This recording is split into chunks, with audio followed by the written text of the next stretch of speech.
Hello and welcome back to Mikey's Flightdeck. Today I will show you how you can make your own PCB as a holder for 3 7-segment displays.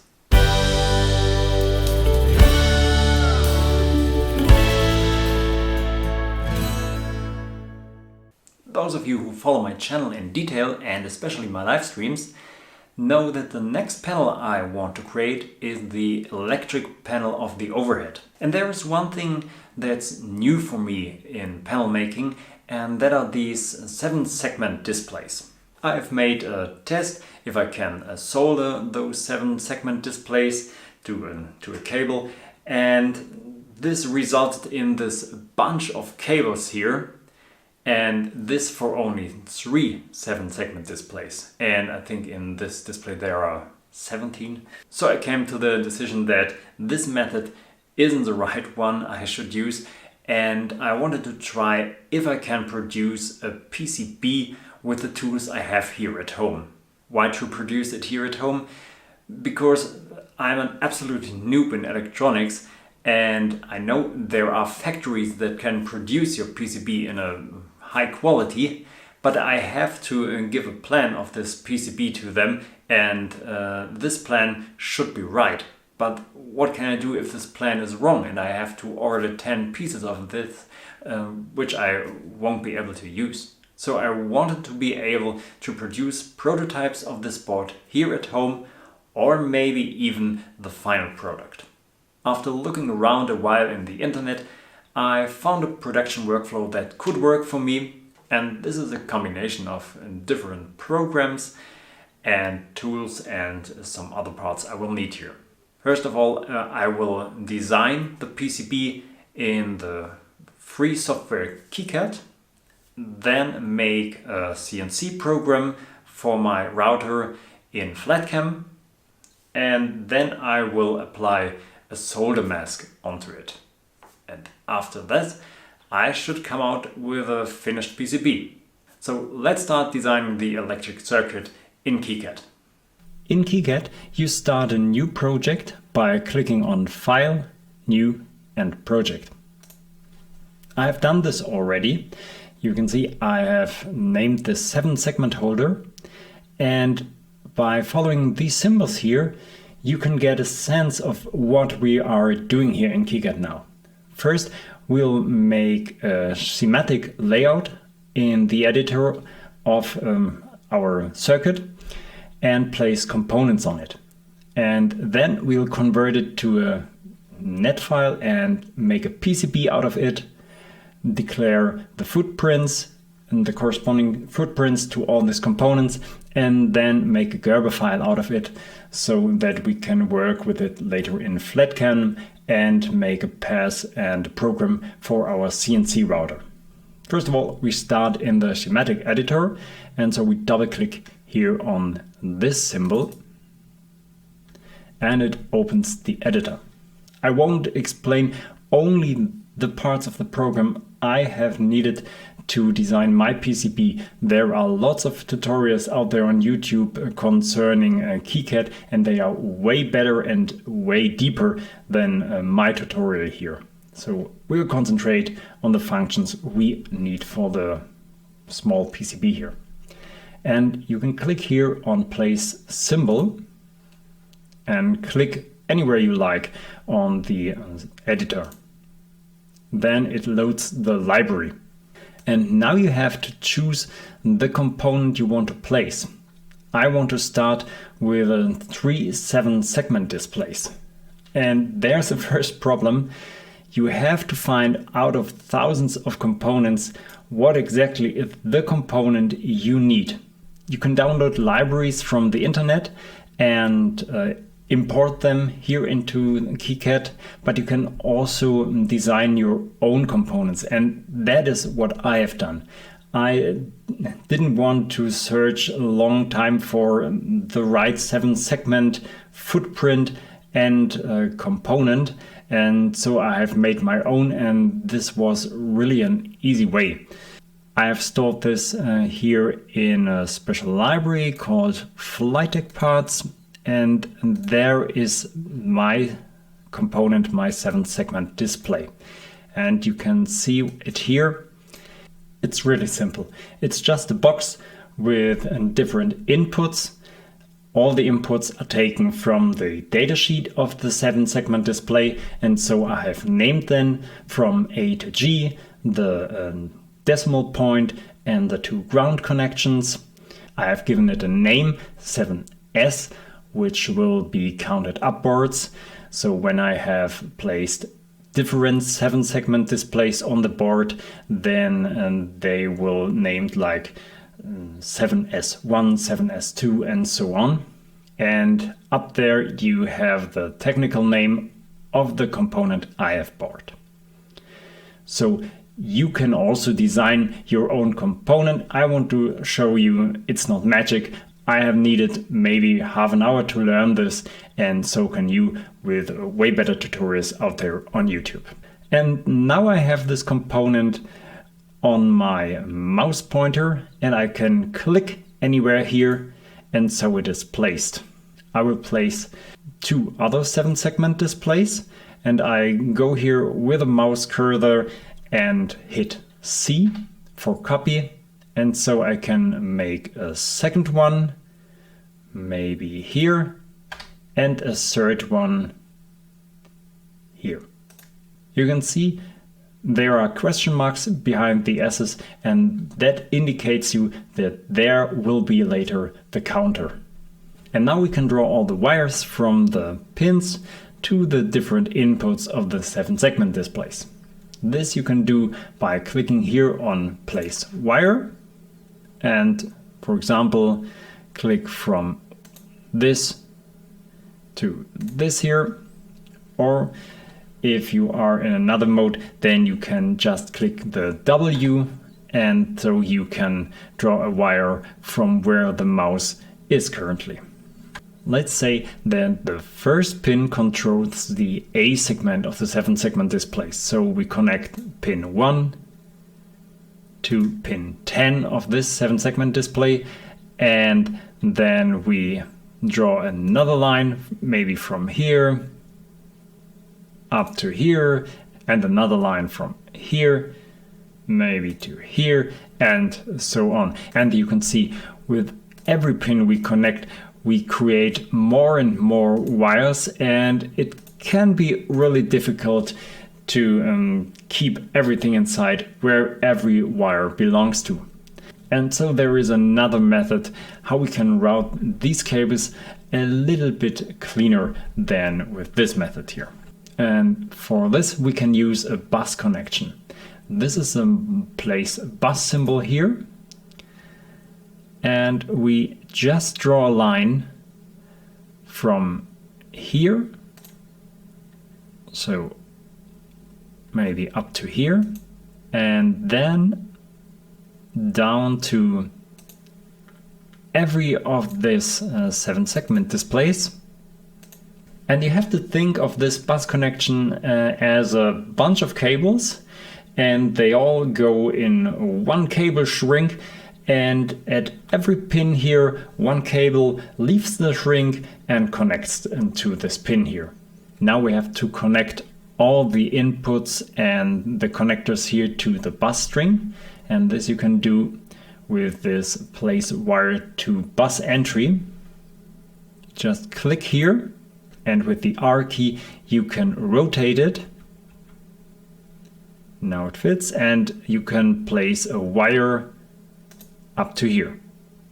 And so you go on with all the other connections and pins here. I have skipped this step now a little bit to not let you watch the whole designing process, which is really straightforward.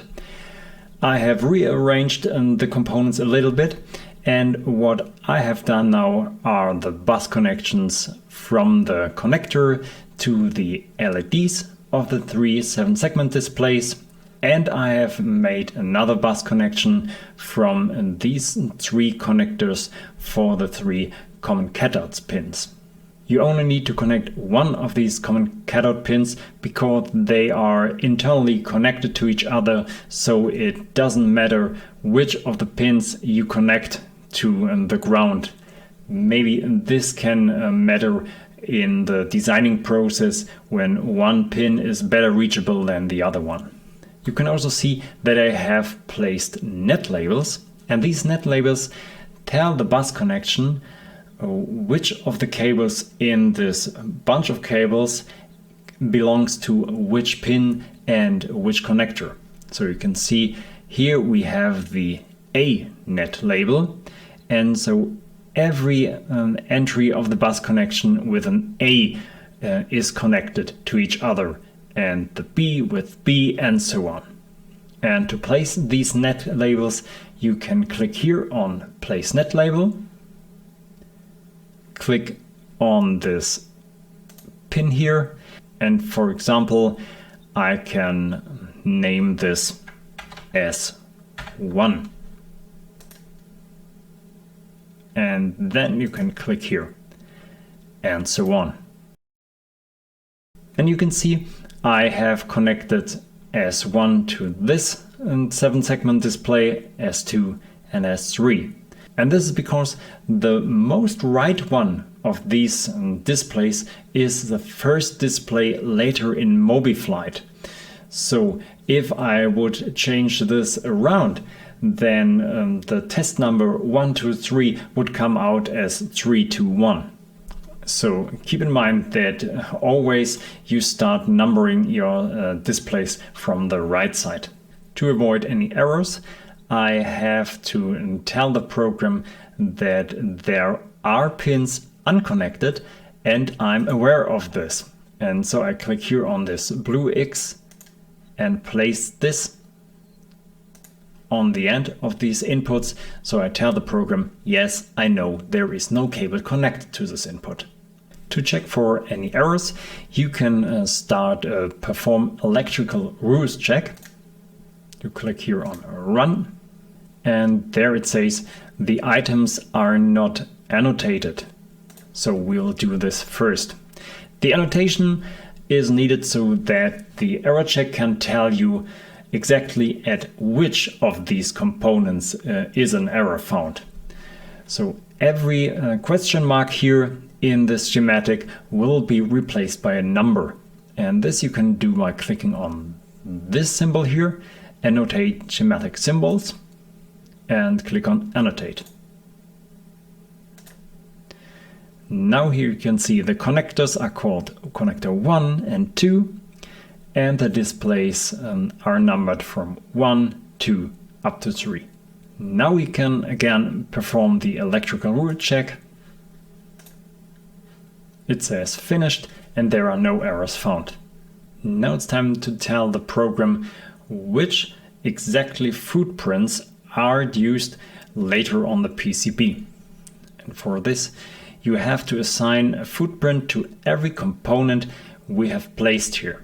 You click here on Assign PCB Footprints, and it starts loading the library with all the footprints we have here and all the components that are needed to assign a footprint to, which are the components we have placed here in our editor. Again, you can search for libraries with footprints in the internet, or you can design your own footprints here. For these pin connectors, the footprints are not very difficult to find. You click here on this component, and I want to use just these holes through the PCB where I later can solder these cables directly onto or place these little pin headers. And pin headers is exactly what I'm searching for now.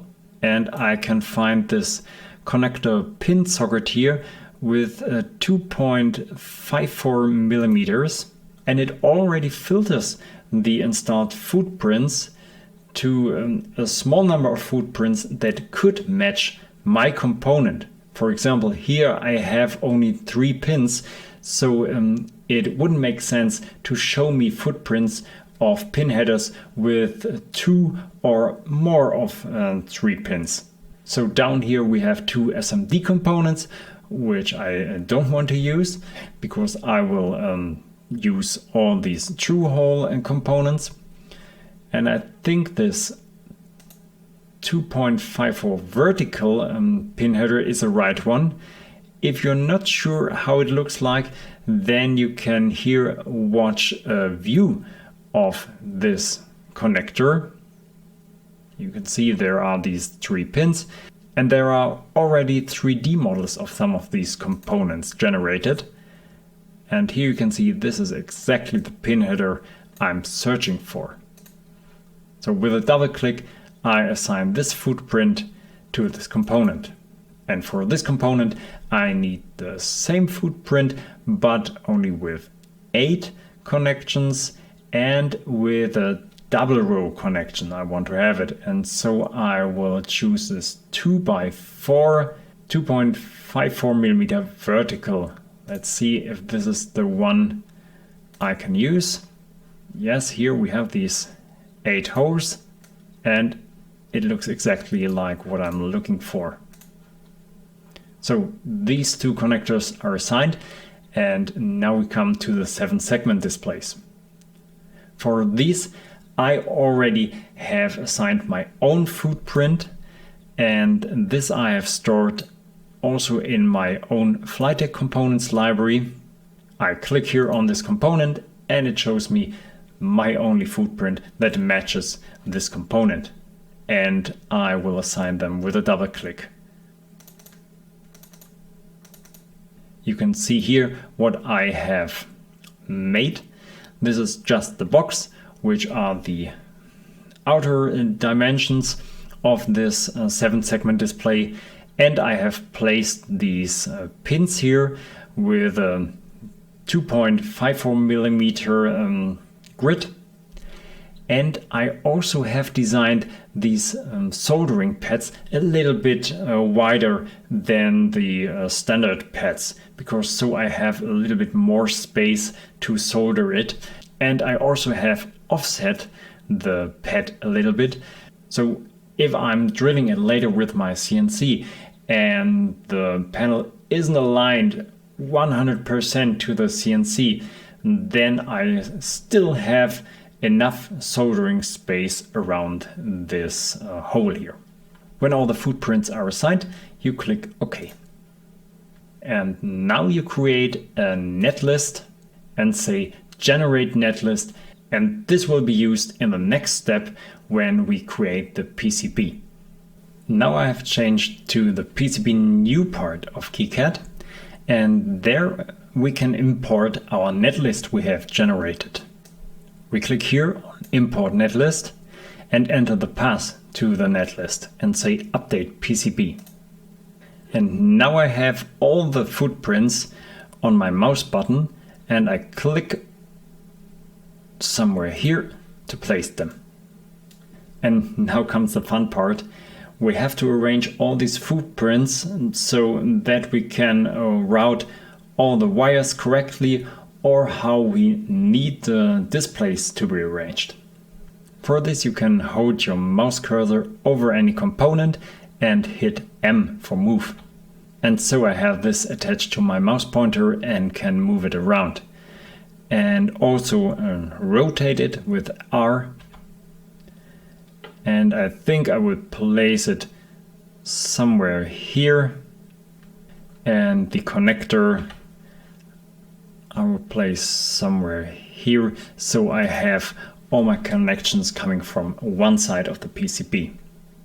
Again, I have cheated a little bit and prepared something for you, because arranging all these footprints on the PCB can be a really time-consuming process.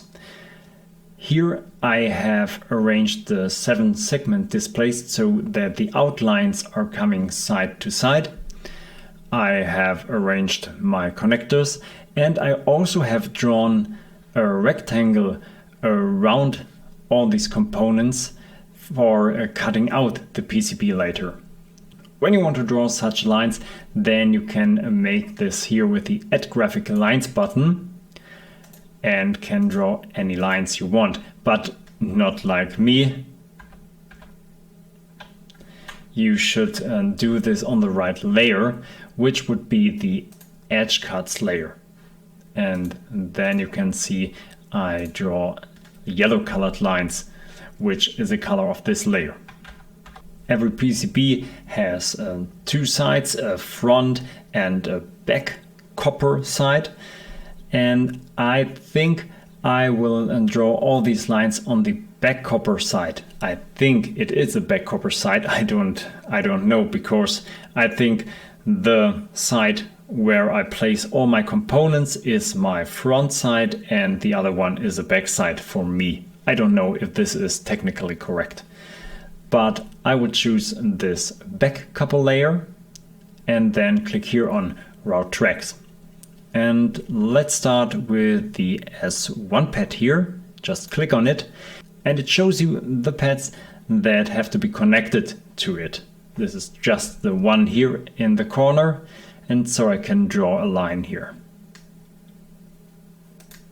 and click on it. Now the other one, I click here. Maybe I want to keep a little bit more distance from these upper pads here. Maybe I will need this later. And the last one here. And now let's say we want to connect all the A pads. I click on the A pad and you see all the other pads that have to be connected to it. And I start with this here, go on to this and to this pin here. And so we go on with every pad here which is left over. After a while your PCB may look like this here. I have reached the goal to place all the connections on the back layer and on one layer only. There can be moments when you aren't able to place every connection on the same layer, and then it can be a little bit more complicated, because then you have to make a wire connection from the front copper to the back copper, or the other side around, and then you can route connections on the other side. But this is a more complex topic. I think I have to deal with it later when I have to make more complicated panels, but there are also more detailed tutorials on YouTube, which I would recommend to you. There's one other thing I want to mention, and this is I have placed the origin point of this PCB here with this set the origin point function to the lower left corner, and this will help us to orientate all the drawings we'll create now later in the FlatCam program we will use. Now we can export our PCB as a drawing, and for this we click on the plot function. And the layers we export are the back copper, the back copper mask, and the edge cuts. The back copper will be needed to route out all the wires. The edge cut is the outline of the PCB later, and the mask will be a placeholder for the solder mask later to let all the soldering pads free. You just have to make sure that you have chosen the Gerber format here and click on plot. And it says that it has created all the three files. And we'll have to create a drill file for all the holes. And for this you can just click here on generate drill files. They will be exported in the Excellent format, and you just click on create drill file. Now every work here in Kicad is done, and we switch over to FlatCam. In FlatCam we load the routing and drill files we have created, and for this we go to File and Open and say first Open Gerber. And here we can choose our three files: the copper layer, the mask, and the edge cuts. And we also need the drill file. For this we go again to File, Open, and say Open Excellent. And we choose the Excellent drill file. And because we have set the origin and auxiliary point of all these drawings to the lower left corner of this edge cut, all files are already orientated right. All the 7-segment displays here are orientated like I'm looking onto the surface of the PCB. but I want this routing to be done on the back side of the PCB, and so I have to mirror this drawing here. I mark all the 4 files. You can do this by drawing a rectangle here around this, or just by clicking them here on the left. And then say Options and flip on X-axis. I start with all the passes for the outlines of these connections and pads here. And for this, I will hide the drill file for a while. By the way, every drawing can be hidden here by just right-clicking here and say Disable Plot. And then it disappears and it can every time be activated again. Now I make a double click on my copper mask here, which are all the connections and the pads. And I have to set a tool diameter. But don't mistake this diameter for the diameter of your cutting tool, because this is a diameter that results of the angle of your tool and the engraving depth. And so we have to calculate the diameter. And for this, we can choose here Tool and use the calculators. And here I can insert the diameter of my tip, which is 0.1 millimeter. Then I enter my angle, which are 36 degrees, and the cutting depth. And this will be 0.15 millimeter. And here is the resulting diameter of my tool. And this I can copy and insert here. I only want to make 1 passes, which means 1 time go around every shape. You can do the isolation in several passes when you want to be it wider. So I leave everything unchanged and click on Generate Isolation Geometry.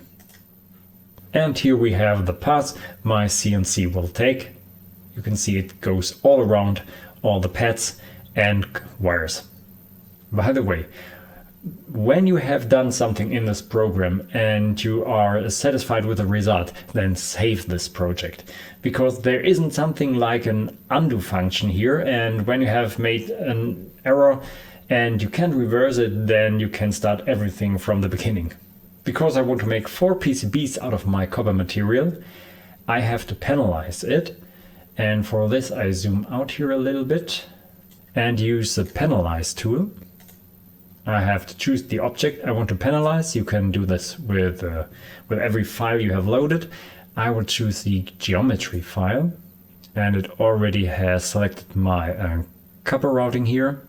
And we need a reference object. And for this, I choose the Gerber file of the edge cuts. And so I can orientate every copy of this geometry to this geometry here of this cutout edge.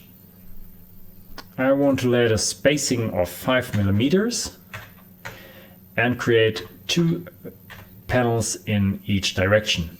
And you have to click Geometry here when it also should be a geometry. Believe me, this click has cost me 2 days. So, and here we are with our copies of this routing pass. After the penalization, you can deactivate the original one. Now we need the hose for all the panels. And for this, we reactivate our drill plate here. There it is. And we also want to penalize it 4 times. We choose the Epsilon file, which is our drill file. And again, the reference object will be the edge cut file. All other parameters are the same. 5 millimeter spacing and 2 columns and 2 rows. And say penalize object. And the program has placed all the holes. When the PCB is ready, we have to cut out these 4 pieces. And for this, we double click here on the edge cuts Gerber file and use the cutout tool. Because this is a simple cutout, we just need a rectangle, and for this there are some built-in features that can be used. So the object we're using is the Gerber file, and we use the edge cuts file. My tool diameter will be 1.8 millimeters. It will be done in several passes, and every pass will cut 0.6 millimeter deep. And because my copper material is fixed on my sacrificial layer with the super glue and tape method, they won't come loose anyway. I don't need any bridge gaps, and so we'll say here none gaps. Now we click on generate rectangular geometry, and here you can see the cutout of this PCB, which we also have to panelize. With the panelize tool, choose the geometry, the cutout, and the reference object again will be my edge cut file, and you know these parameters already. And there we have all the cutout lines for every panel. Now the last thing we need is our solder mask, and for this step I have deactivated every other green layer here, and we also have to panelize it. So I use the panelize tool, use the Gerber file and my mask, and as a reference object again the Gerber file of my edge cut line and the already known parameters, and leave this radio button by Gerber and say panelize object. And there we have made the copies. I can deactivate this one. And now we have to export this in some way so that we can print it. My solution was to export it as an SVG file and then import this in Photoshop, where I can arrange several copies of it and then print out a sheet of it. So every line is created, and now we can convert this into a program for our CNC file. And let's start with the cutout for all these wires and plates here. We double click on this file here, and now we have to enter our final cutting depth, which will be minus 0.15 millimeters, and then enter your feed rates of your CNC. And then say generate CNC object. So you can already see the program has created a path. The CNC will start at the origin, go to this point, route out everything, and so on. You can view the CNC code and look for any failures here and then save it. And the same steps you can do for the cutout. Double click it, enter your cutting depth, which is already right here, minus 1.8 millimeters, several cutting passes, and just have to enter my feed rate, and again say generate CNC object. And here we have the 4 cutting passes of our CNC. Again, you can say save CNC code. And the same thing for the drill file. The cutting depth will be again minus 1.8 millimeters, and enter your feed rate. And here you can enter your drill tool diameter. My will be 0.8 millimeters. And even if there are bigger holes placed here, I will drill all the holes with the same drill. Say create drill 3 code, and it makes a CNC program, which you can save again. And then you are ready to go with a CNC. Because our milling depth is within a tenth of a millimeter, the orientation of the axis to the copper layer is critical. So I'm probing the surface of the board first.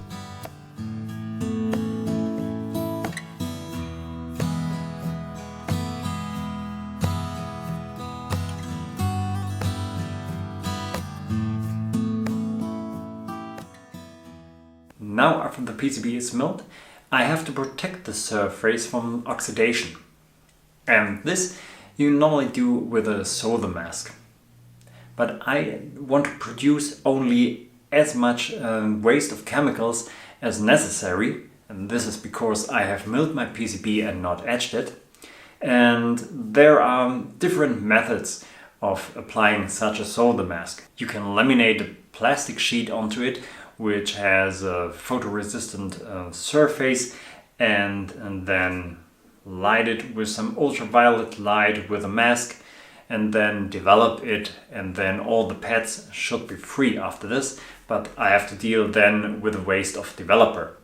And so I found another method, and this is such a green solder mask liquid, and this can be applied very thin on the top, spread it out of the surface, and again with a lighting mask you can harden this surface except of the solder pads, and then you can wipe away the not needed liquid.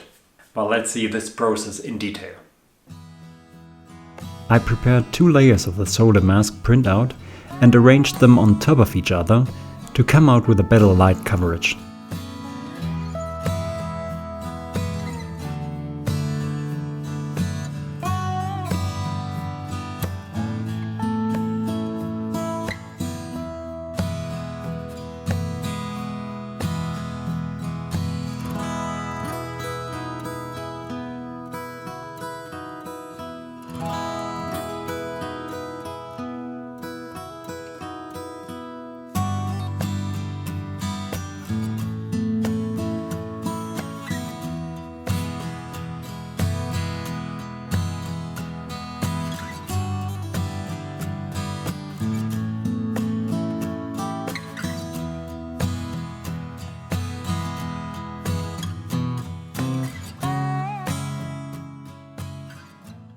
To do the hardening with the ultraviolet light, I have built such a box where I have placed the LED stripes under it, and I can place this over the copper, and it is connected to a power supply which I manually can switch on and off after a special time. I exposed it for 2 minutes under the light.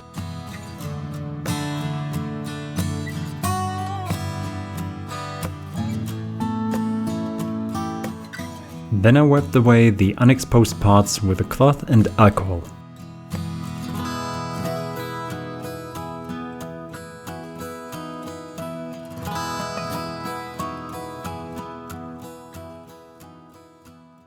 So this looked very easy, and this was also my first thought when I saw this. But there are some things you should take into consideration. One thing is a plastic sheet. My first thought, and as I have googled this in the net, also the first thought of many people, is that I can use this negative of my solder mask to spread the liquid and then harden it under it. But no way. There is a difference between this plastic sheet and this plastic sheet. Yes. And I don't know, and I can't describe what exactly is the difference, but I think even if this plastic sheet here for the printer looks smooth and flat, it isn't. On some way the color of the printer has to stick here on this plastic sheet. And I think this property of this plastic sheet is what the solder mask lets stick better to the sheet than to the copper plate after hardening. And always when I put away my sheet, I also ripped off my solder mask. And so I changed to this plastic sheet. This is the sheet you use when you are binding books or papers, and this is the covering of these. So don't use this printable sheets, but use any other plastic sheet you can find. Again, the CNC is aligned to the copper sheet, and then the hose can be drilled and the PCBs cut out from the sheet.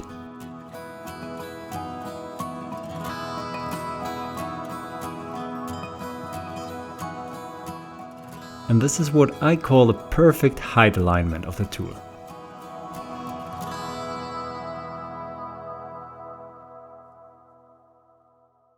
Wow. Guys, the quality of this PCB is absolutely amazing and way better than I would have expected. It's absolutely flat and smooth surface, hard. I think this thing is protected forever. And the best of all, it worked on the first try after soldering. So now I can try to produce a bigger panel to hold all my 7-segment displays behind this panel. And I think I have to come to the topic of making double-sided PCB, because there are many cables or wires to route on it, and this won't be possible with only one side of the PCB. And even if I can't reach this goal, then I still can use some of these guys here and mount several of them behind the panel, and then it will work too. So let's see what I can achieve. I will upload you all the needed files for this PCB to the member sections of my website. And if you don't want to miss the next steps in the cockpit, then subscribe to my channel to stay informed about any upcoming new video from me. So I hope we'll see us soon back on the flight deck.